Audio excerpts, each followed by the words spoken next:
Estimados líderes, saudações. Sejam bem-vindos a mais uma edição do nosso podcast Chá de Coaching e Liderança. Ambiente este em que os líderes conectam-se, partilham e juntos crescem. Este programa, em formato de podcast, inspira-se no modelo de gestão por competências CHA, C de conhecimento, H de habilidades e A de atitudes, em que os líderes cá convidados partilham na sua primeira pessoa as suas narrativas de liderança, transmitindo que conhecimentos teóricos é que adquiriram, que conhecimentos práticos em forma de técnicas, ferramentas é que aprenderam para complementar aquele conhecimento teórico e que atitudes em forma de comportamento, ser, estar e caráter é que emprestam na sua caminhada enquanto líderes na prática. Constitui por via deste projeto, contribuímos para o desenvolvimento de uma comunidade moçambicana de líderes que sejam conscientes, responsáveis e empáticos.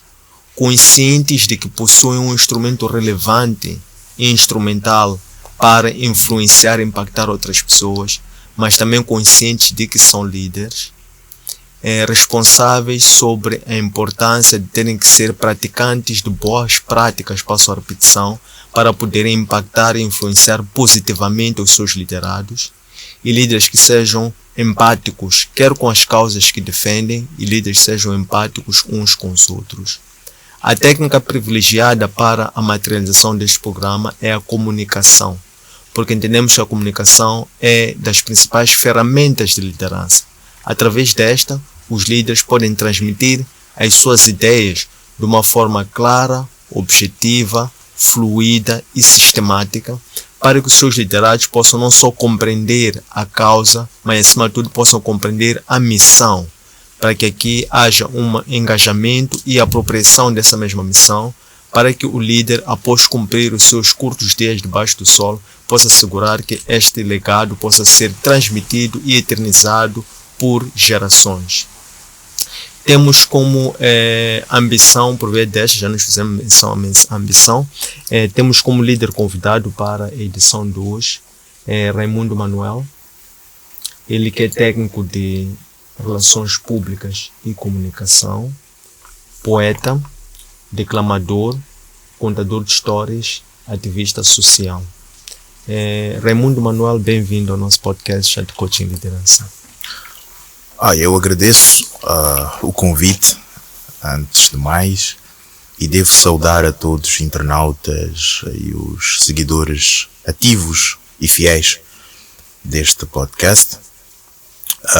Devo também dizer que estou muito entusiasmado e honrado, acima de tudo, por fazer parte desta caminhada, deste processo que é sobremaneira pertinente, principalmente para os dias que correm. Percebi durante o seu introito que esta plataforma, na verdade, já devia ter existido faz tempo. Então eu acho que ela surge para fechar um buraco já existente, no que toca especificamente na qualidade de líderes moçambicanos para Moçambique. Excelente, muito obrigado. Queremos então começar sobre este retrato que fazia sobre a prática da liderança em Moçambique.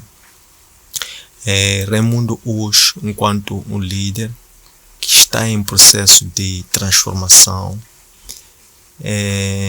quais foram as primeiras referências e se recorda em que momento e circunstância é que desenvolveu em si ou apercebeu-se a consciência de que era um líder e de que poderia fazer a diferença? Ok, infelizmente não foi num momento bom. Infelizmente não foi num momento bom, porque na vida nós temos sempre que passar por uma situação que nos remete à realidade. Porque às vezes nós vivemos circunstancialmente, ocasionalmente, e nos esquecemos de organizar o nosso processo. Pois embora nem todo ele dependa só de nós, Mas é preciso que nós, portanto, procuremos encontrar as melhores formas de seguir em frente, sempre com a ideia de que em algum momento eu terei que parar e organizar. Deixa eu fazer aqui um pequeno historial. Quando da minha formação elementar, básica, né, com ensino primário, já ouvia dos meus colegas que eu deveria portanto, trabalhar na área da comunicação. E na altura, por sermos mais novos, a ideia era: tu tens que apresentar um telejornal, ficas bem apresentar o telejornal. Até chamavam-me na altura de Tuga, brincavam assim comigo. Pronto, eu fui captando aquilo, né? E de certo modo eu gostava de ler, principalmente quando diziam: olha, vamos exercitar a leitura. Eu pegava um texto e ficava ali a ler. Quando eu lia na sala, o professor e os colegas ficavam todos, olha, entusiasmados. Mas acontece que na minha cabeça havia um outro sonho por se concretizar, que era de ser médico. E depois que eu terminei o ensino secundário, até fui fazer medicina. Não concluí. Era o meu sonho na altura ser cirurgião, cardiovascular, recordo. E nessa altura o meu falecido pai, que também tinha este sonho de ver o seu filho, portanto, exercer uma profissão que é de tal modo, portanto, uma profissão, olha, é nobre, sim, é nobre de serviço público. É um serviço público indispensável. Daí que também era para mim uma forma de poder agradar não só ele, mas também a sociedade, posicionar-me na sociedade. Mas durante o processo, digo já que não tem nada a ver com as práticas que lá são desenvolvidas, não tinha medo de nada do que lá íamos vendo, mas surgiram algumas situações não muito boas, e se calhar até por conta da falta de organização que eu falei no princípio, eu desviei-me. E não culpo isto a ninguém. Eu mesmo desviei-me, tive atitudes não muito boas, e deixei efetivamente a escola. Lembro-me que uma das coisas que o meu pai sempre quis é que eu fosse sincero para com ele. Porque o que ele na verdade queria que eu tivesse triado um rumo que me pudesse hoje em dia dizer que, olha, eu já me sinto organizado, já segui o meu caminho, né? E porque ele organizou aquilo. E eu acho que o decepcionei. Infelizmente não tive tempo suficiente para pedir desculpas. Ele depois perdeu a vida. Mas eu quis muito poder fazer alguma coisa que eu agradasse. E depois disso, na altura, depois do meu desvio social, durante algum tempo, inclusive, consumi drogas. Tive uma vida meio turbulenta, mas depois nasce a minha primeira filha.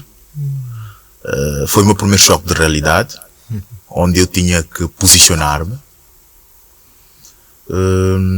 E depois disso eu tenho uma recaída no processo, até a altura em que a arte me salva, que é uma parte onde vamos falar. A arte me salva quando eu começo a descobrir que a única forma que eu tinha de organizar o meu próprio rumo era dar voz aos meus pensamentos mais profundos. Porque os meus pensamentos mais profundos não eram equiparados ao pensamento de mais ninguém. Aliás, os pensamentos são todos eles genuínos. Daí que eu precisava de rentabilizar isso. Mas eu também não sabia como rentabilizar. Mas já me bastava ter acreditado, ou ter percebido que eu precisava de trazer algo que não só fizesse bem a mim, mas também aos outros. Foi quando eu começo a escrever. Estou a falar de mais ou menos 2012. Eu começo a escrever histórias, textos para o WhatsApp. E as pessoas iam gostando. Iam gostando muito. E eu olhava para mim e tentava entender, será que é este o meu processo? Ok? E depois começo a escrever poesia, começo a dizer textos em fóruns mais abertos, e percebi que eu trazia uma vertente muito minha, muito realística, às vezes muito crua, e eu achei que poderia dotar de mais capacidade. Quando eu caso-me, aliás, antes mesmo de casar-me, a minha esposa foi quem pegou em mim e disse assim, eu acho que tu tens muito para dar, muito, mas precisas de legitimar o que tu já vens fazendo. Eu já tinha feito tanto a minha formação como relator público e também como comunicador, mas eu precisava de uma formação a um nível superior, em academia, em instrução. E foi quando ela disse para mim, lembro-me perfeitamente que ela sentou-se ao meu lado e disse, olha, tens aqui 850 meticais. Na altura, 850 meticais mais algumas outras notas para tratar a documentação. Tu vais te inscrever numa universidade. Eu disse para mim, por que eu tenho que escrever numa universidade? Eu acho que é perca de tempo. Mas eu fui inscrever. E mais uma vez entrei para a universidade. No caso, para a ECA, Escola de Comunicação e Artes, para fazer jornalismo. E lá vou eu. Só que neste processo, eu tive que fazer algumas escolhas. E uma delas foi, infelizmente, ter que dar uma pausa nos estudos para poder, portanto, dar primazia a uns objetivos que eu tinha por alcançar. Mas não a nível individual. Portanto, da minha esposa, da família que eu estava a criar. E neste processo eu conheci várias pessoas que ensinaram-me a desenvolver ainda mais a minha capacidade de ser comunicador. Mas eu não me torno comunicador por conta de um certificado. Eu me torno comunicador porque eu aceitei envolver-me com as pessoas. Eu aceitei que todo o meu percurso foi feito com base em erros que eu deveria convertê-los em aprendizado. E foi assim que eu consegui apostar na minha própria consciência, a minha capacidade de pensar. E hoje, olha, eu sinto-me grato, a mim mesmo em particular, por não ter desistido. Estou grato à minha esposa por não ter desistido de mim. Envolvidos alguns anos, hoje retorno à área de comunicação para formar-me nela, especializar-me nela. E esta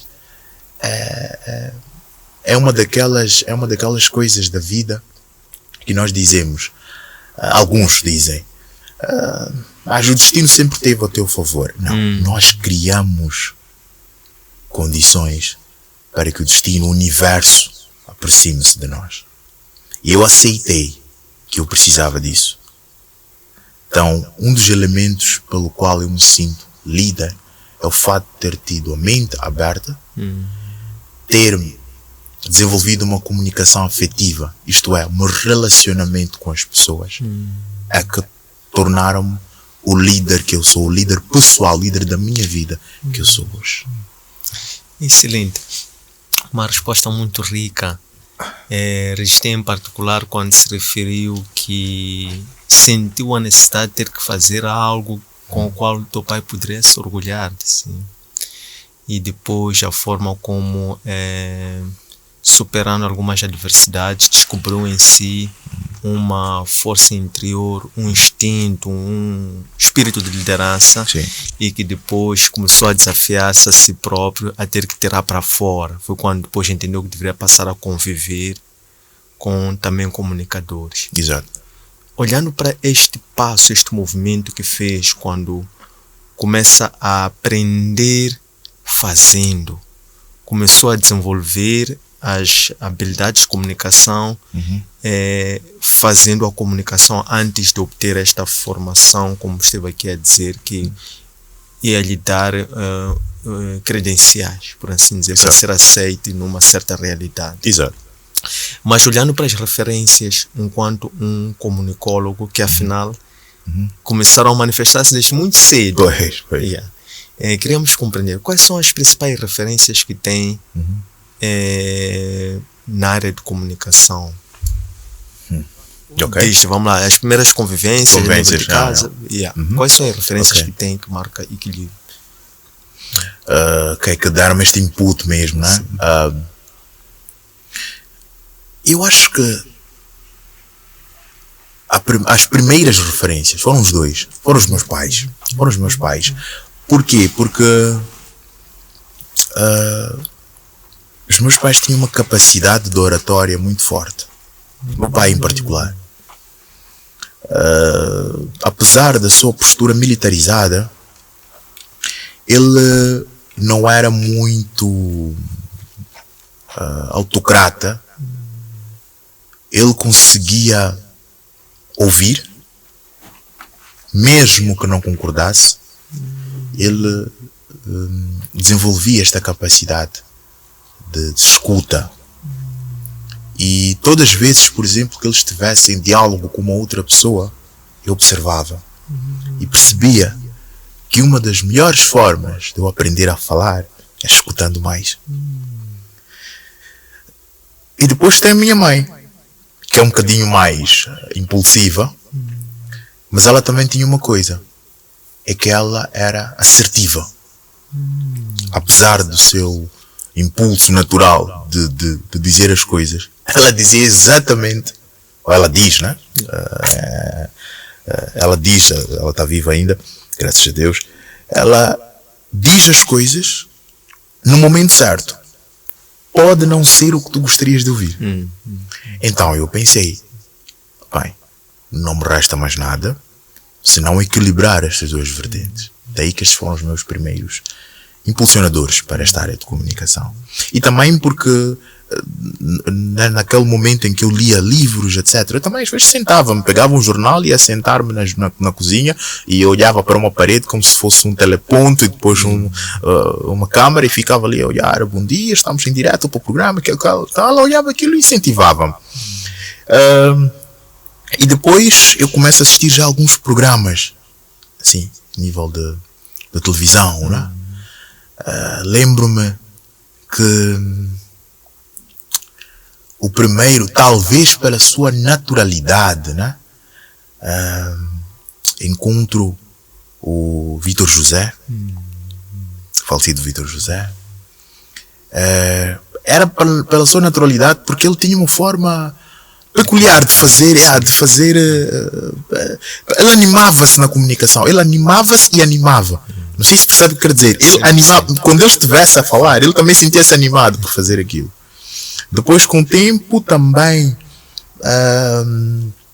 conheci o Frederico Costa.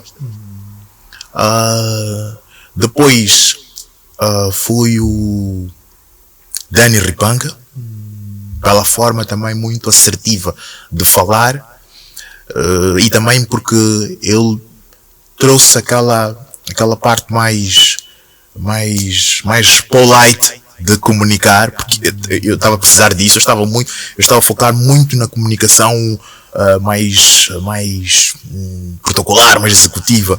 O Dani Ripanga conseguiu, e ele tem as duas vertentes, né? Depois vamos à rádio, né? E na rádio, sem dúvidas que é uma grande escola, e eu agradeço muito, inclusive pelos momentos que eu passei por lá. No caso, falo da Rádio Moçambique mesmo em particular. Name Esdin, Esdin Fakirá, Glória Muyanga. E depois vamos no telejornal. No telejornal, sem dúvidas, tem três figuras na verdade. Hermínia Machel, Isabel Lachel e Orlando Anselmo. Então, na verdade, minhas referências sempre foram por cá. A nível internacional, não tenho muitas, porque na minha cabeça sempre meti isto na cabeça. Eu tenho que me comunicar local. Na minha comunicação tem de haver algo que me identifique, que me aproxime de quem eu quero comunicar. Daí que na altura até nós lutávamos um bocadinho em casa, porque a minha mãe queria muito assistir a RTP Internacional e eu queria assistir a VM. Ou os outros canais que nós tínhamos cá. Daí que estas foram as minhas referências. Super interessante. Olhando para aquilo que é esta macromissão que carrega e materializa através da comunicação, através de outras atividades que são outras vestes ou roupagens que assume para comunicar. E depois, como muito bem mencionou, entendia que queria comunicar para os locais e conquanto preferiu uma abordagem que desenvolvesse um método de comunicação seguindo interesses ou formas de estimular e de manter, né? Exato. O interesse em impactar efetivamente. Foi quando optou pela parte de olhar para métodos mais convencionais voltados para um público mais imediato. Exato. Então, qual é, por assim dizer, o propósito de vida enquanto um líder do Raimundo? Ok, o meu é fazer com que as pessoas não cometam os mesmos erros que eu cometi na vida. Porque eu acho que quando nós abrimos espaço para que o mundo nos receba como nós somos, nós nos julgamos menos a nós mesmos. Na minha escrita, na minha oratória, eu sempre invoco a genuidade. Uma das coisas que faz com que as pessoas elas se sintam repelidas de um determinado contexto ou grupo social é que este grupo social ou a sociedade em si estabelece padrões para mim não muito humanos. E eu acho que uma das coisas que está a faltar na nossa comunicação é exatamente a humanização da mesma. Se comunicar significa tornar comum, comunicar do latim, então eu não posso colocar-me numa posição superior ou moralmente mais aceite do que a pessoa que eu quero transmitir algo. E repare, eu disse transmitir. Eu não disse ter que provocar mudanças em ti. Se for para provocar alguma mudança em ti, que seja para melhorar ou impulsionar aquilo que tu pretendes ou onde tu pretendes chegar. Então, eu sinto-me líder na medida em que eu consigo impactar a vida de alguém que particularmente escuta não só a minha história de vida, mas também a forma com que eu quero falar da minha história de vida. O como é muito importante. Eu acho que é nesta vertente que eu acabo assim que é encontrar o meu ponto o meu diferencial nesta minha área. Muito interessante. Achei muito particular quando se refere à importância de empatia com o outro, a humanização do ponto de vista da empatia. Sim. Não olhar muito para o impacto do ponto de vista da intenção última do que pretendemos comunicar, porque nós queremos tornar o comum, depositando naquela pessoa a ferramenta para que seja ela própria agente das mudanças que pretendem incitar. Exato. Na sua trajetória. Achei muito profunda esta questão. E daqui suscita a seguinte questão. Que modelo, que estilo, que abordagem de comunicação é esta que o Raimundo acaba agora de explicar, designar. Ok. Eu chamaria de comunicação humanizada. Exatamente, comunicação humanizada. Por que comunicação humanizada? Porque a humanização é um processo pelo qual nós colocamos de lado todo o processo técnico burocrático para dar razão à existência ou à necessidade primária do indivíduo. Se este indivíduo, por si só, ele gostaria de ser, dizer ou adquirir um determinado tipo de conhecimento, a primeira coisa que eu devo pensar é a forma com que eu vou transmitir este conhecimento será efetivamente a que ele precisa. E se calhar nós deveríamos começar por conversar antes sobre o que necessariamente te motiva, o que te deixa com os olhos todos endiabrados, brilhantes. Porque eu perguntaria, este é um desafio que eu coloco para todo mundo. Se eu te deixasse numa sala por 1 hora, que assunto tu terias mais vontade ou com mais vontade de falar, de abordar? Todos nós deveríamos fazer essa pergunta. O que é que nós temos? O que é que nós sabemos? O que é que nós queremos falar? Porque todos nós temos alguma coisa para dizer. Todos nós. Agora a pergunta é: será que temos as pessoas certas do nosso lado para nos impulsionar a fazer isso? Se eu quero transmitir, vou voltar de novo à comunicação humanizada. Se eu quero transmitir um conhecimento, não basta só entregá-lo. É preciso adequá-lo à pessoa.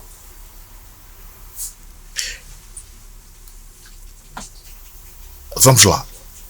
Eu quero, por exemplo, assumir um cargo de direção como gestor de contas. Em algum momento eu vou ter que apresentar relatórios financeiros, se calhar. Mas eu não sou dotado de capacidade comunicacional. Como é que eu vou fazer? Aí tu vais fazer. Tu vais ter que... tem que estudar, tem que fazer algum curso de comunicação. Tem que ir ter, por exemplo, com o Arafat Costa, que é um grande amigo, mestre da oratória. Não, eu vou ter com o Arafat Costa para que ele me ensine a falar. O Arafat Costa não vai ensinar ao gestor de contas como ele tem de falar sobre contas. O Arafat Costa vai ensinar o gestor de contas a falar com entusiasmo sobre aquilo que ele mesmo gosta. Não é sobre agora posicionas-te assim, a voz tem que sair mais ou menos assim, ponto final. Não é sobre isso. É sobre captar em ti aquelas capacidades que estão escondidas. Elas precisam de ser portanto chamadas ao de cima. E só com a comunicação humanizada é que nós poderemos fazer isso. Excelente. Qual é o objeto que nos guia a compreender o tipo de ajustamentos temos que fazer, que tipo de trabalhos temos que fazer para melhorar a nossa comunicação? Qual é o objeto na comunicação humanizada? Somos nós, é aquilo que estamos a comunicar, é a pessoa que recebe. Onde é que está este objeto para identificarmos as necessárias adaptações que precisamos fazer em nós próprios? E segunda questão ligada a esta: que tipo de transformações ou adaptações o Raimundo tem que fazer em si, ao que era antes, para aquilo que é hoje como um comunicólogo? Ok. Primeiro é o aprendizado constante. Aprendizado constante. E o aprendizado constante, estou a responder a segunda, depois vou para a primeira. O aprendizado constante tem a ver com o círculo social que tu escolhes frequentar para que alcances os teus objetivos. Repisa-se aqui que os objetivos são individuais, são subjetivos. Parece paradoxal, sim. Os objetivos são subjetivos. Os objetivos na medida em que eles fazem parte, portanto, cada um tem os seus. Um exemplo. Se eu estou a formar-me em comunicação ou quero ser um comunicador por excelência, eu, pura e simplesmente, nunca fui a um workshop de comunicação, nunca participei num seminário de comunicação, nunca comprei um livro sobre comunicação, não assisto programas de comunicação, nem filmes, que é um bocadinho mais animado, nunca assisti ou quis assistir sobre comunicação, e tu pretendes ser um comunicador por excelência. Não é possível. Daí que para todos os estudantes de comunicação em particular, e também das outras áreas, se tu queres ser alguém daquela área, tens de te comportar como alguém daquela área. E tens que viver como alguém daquela área. Se tu me perguntas sobre o objeto da comunicação humanizada, eu diria, é exatamente a comunicação. A comunicação é muito mais do que falar. A comunicação é estar também. Tu te comunicas quando estás. Quando não estás, tu não tens como te comunicar. Tu tens que te fazer presente. Tu tens que participar. A mim causa-me estranheza quando, por exemplo, tenho visto um jornalista cultural chama, olha, Raimundo, vem aqui para falar sobre o teu livro. Tranquilo? Eu chego lá e a primeira pergunta que me faz é, então, fala-me um pouco do seu livro. Ah, como assim? Tu queres que eu fale sobre o meu livro? Não pode. E tu és jornalista cultural. Tu tens de ter já lido o meu livro. Tens de ter percebido o que eu tentei pelo menos dizer. Vou fazer uma súmula daquilo. E aí a entrevista vai decorrer dentro daquilo que, portanto, é o rol de coisas que eu apresentei no livro. Aí estamos a praticar a comunicação. E em particular, humanizada. Isto porque tu não estás num padrão técnico que estás a seguir sobre perguntas. Tu foste focar-me naquilo que eu quis transmitir no meu livro. É nesse ponto que eu tiro o chapéu para o David Bamo, eu tiro um chapéu para o José dos Remédios. Eu estou a falar deles porque eu gosto muito de citar pessoas que fazem parte do meu processo de caminhada.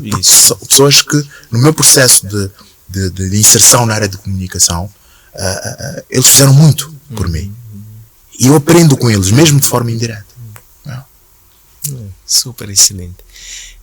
Falou-nos aqui sobre, bem na fase inicial, quando ainda se apresentava, referiu-se a questão sobre práticas de liderança. Em que medida é que a comunicação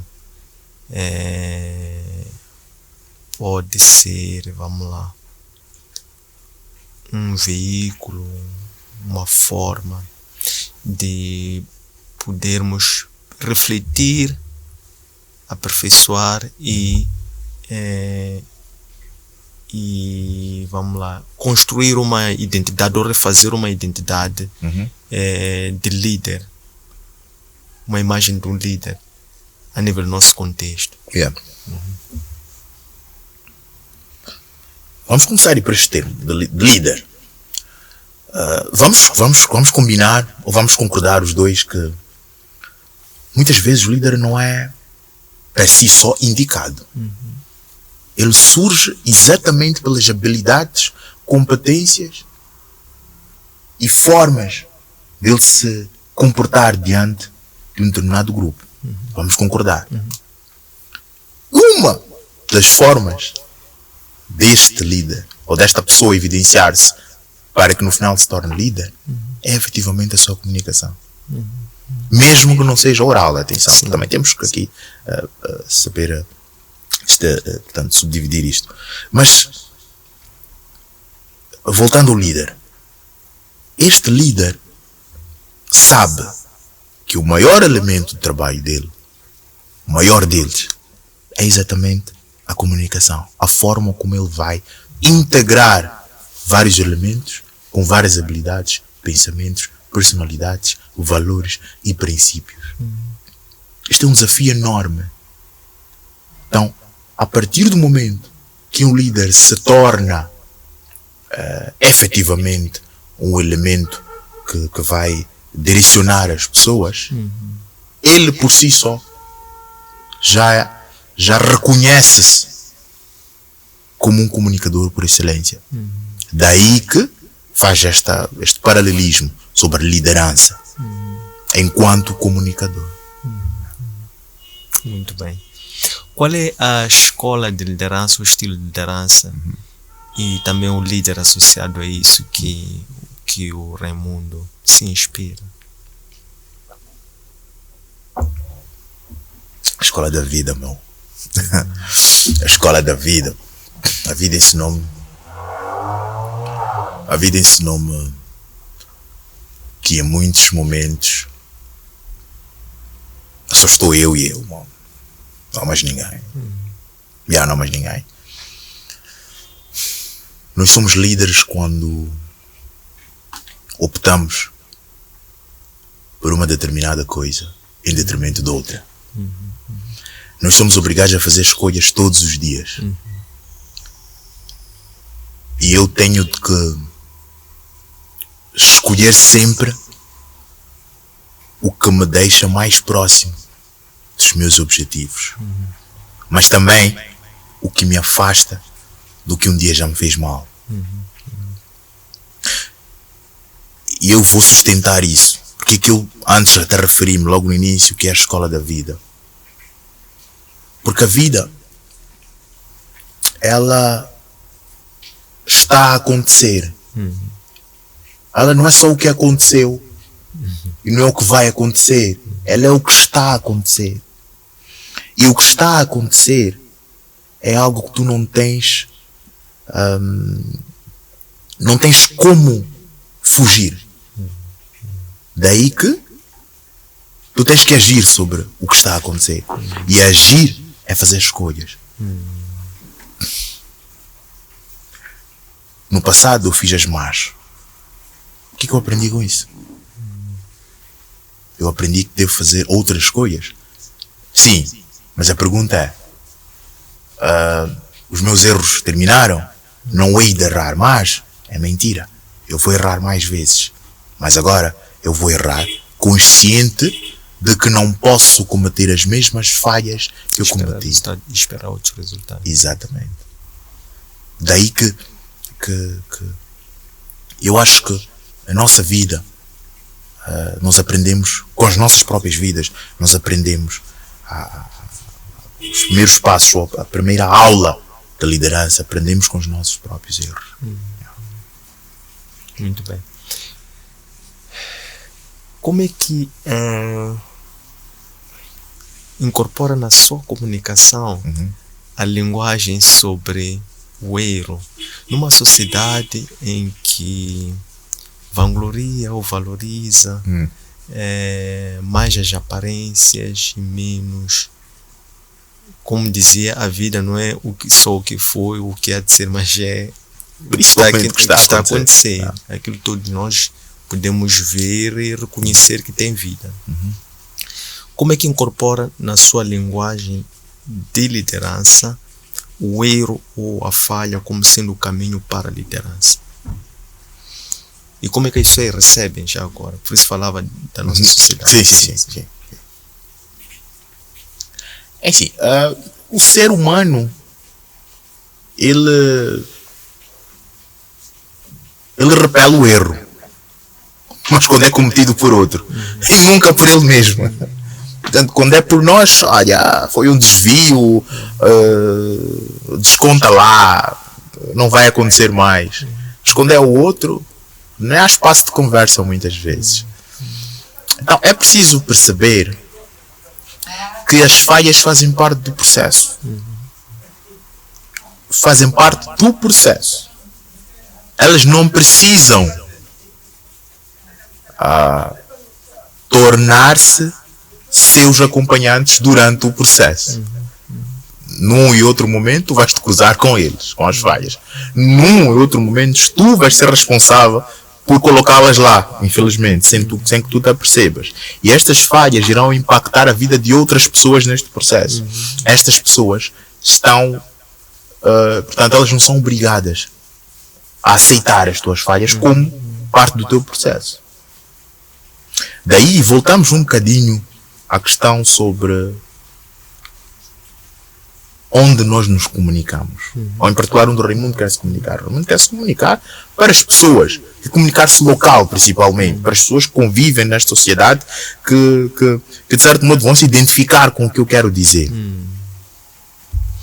O grande problema de algumas pessoas hoje em dia é que elas erram sabendo que vão errar. Perdoem-me, mas muita gente sabe que vai errar. E o faz. Porque o ego sobrepõe-se ao sensato. O ego sobrepõe-se à capacidade ou aquilo que a disciplina comunicacional, assim que é, exige. Muitos têm a potência total em aparecer, em fazer-se presente, em dizer alguma coisa. Eu conversava com o Arafat Cossa sobre o ego na oratória e falámos sobre a afluência massiva de mestres de cerimônias nos últimos tempos. O ego sobrepõe-se à disciplina comunicacional neles. Repara, se um mestre de cerimônias tem a missão única de dirigir, coordenar, fazer a ponte entre os momentos, descrever o programa exatamente tal como ele foi traçado. Aliás, é por isso que ele inclusive participa, ou deveria participar, do processo de elaboração do próprio programa, da cerimônia, do evento. Por que em circunstâncias já realísticas, no local, este sobrepõe-se a isto? Ou por outra, exagera na sua apresentação? Por quê? É o ego a chamar. Ele sabe que vai errar, mas o ego diz que não, mas faz lá, tenta lá fazer. Pode dar certo. Mas por que vai dar certo? Se você sabe que não se pode fazer. Por que vai dar certo, sendo eu mestre de cerimônias, em algum momento dizer algo que pode constranger uma e outra pessoa, mesmo que isso faça rir 3 a 5 pessoas? Por que eu tenho que fazer isso? Por que eu tenho que gravar um vídeo falando absurdos? Porque particularmente eu necessito de pessoas a visualizarem o meu estado, o meu status ou o meu vídeo. Porque eu preciso de likes para rentabilizar, para tornar a página, como é que se diz em marketing digital, engajamento, não é? Criar este engajamento. Mas é errado. Tu sabes que é errado. E para mim este é o que mais me preocupa. Por isso é que eu falei da comunicação humanizada. A mim me preocupa o fato de tu saberes que estás a errar, mano. Mas tu queres fazer aquilo por um fim maior, para, como diria o outro, massagear o ego. Nós temos um problema grave. E nós não estamos preparados para discutir isso. Talvez seremos totalmente crucificados depois, para quem estiver a assistir. Porque ultimamente não importam os meios. E é aí onde se perde a humanização. Para atingirmos um fim particular. Não pode ser assim. Não pode. É basicamente isso. Muito bem, excelente. Como é que o Raimundo se sustenta como um líder através da comunicação humanizada?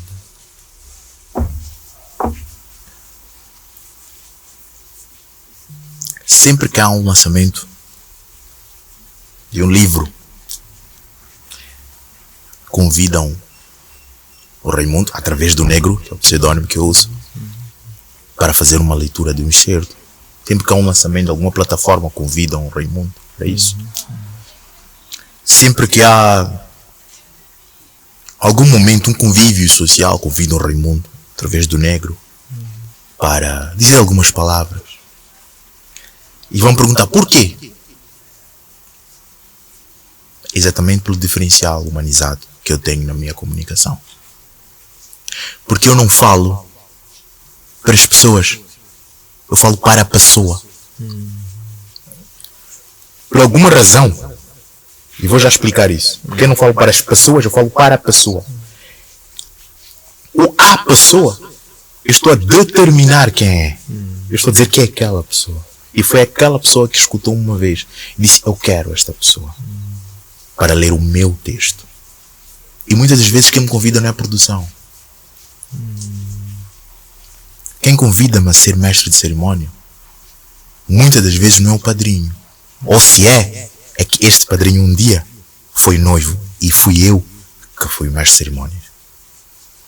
Quem me convida a trabalhar na elaboração de um livro não é alguém que leu, é alguém que viveu a história. Por isso eu escrevo histórias reais, vividas. Assim vou-me sustentando. Eu sou o propósito das pessoas. Eu faço o caminho para que o propósito das pessoas se torne real. Muito bem. Por fim, gostávamos de saber já no como fim? É que... É verdade, infelizmente. Gostávamos de saber como é que o Raimundo prepara-se diariamente para se fazer a sua jornada de liderança. Uma preparação do ponto de vista psicológico, emocional, físico, espiritual. Como é que faz?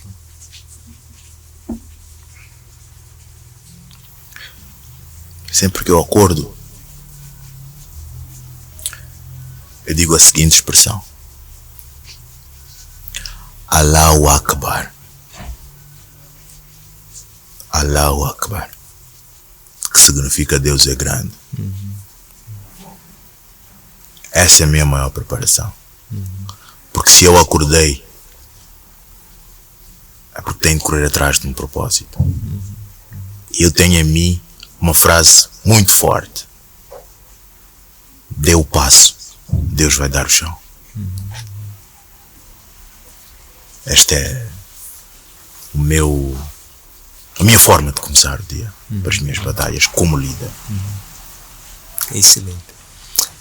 Estamos gratos por este tempo que dispensou para conversar conosco e ensinar-nos sobre liderança. Desejamos-lhe muito bom ânimo e que continue a impactar muitas pessoas através da sua liderança humanizada para a pessoa, e que o Criador Divino permita com que possa testemunhar todos os seus sonhos que carrega. Muito obrigado. Igualmente desejo a si e toda a sua equipe. Gratidão. Muito obrigado. Estas lições encontram depositadas em nossos arquivos digitais. Nossa página de Facebook, Antônio Sende_Oficial. Nosso canal do YouTube, Antônio Sende_LDA. Nosso aplicativo Android, Elo App. E nosso webpage, www.academiaservo.com. Muito obrigado, um abraço de luz e até breve.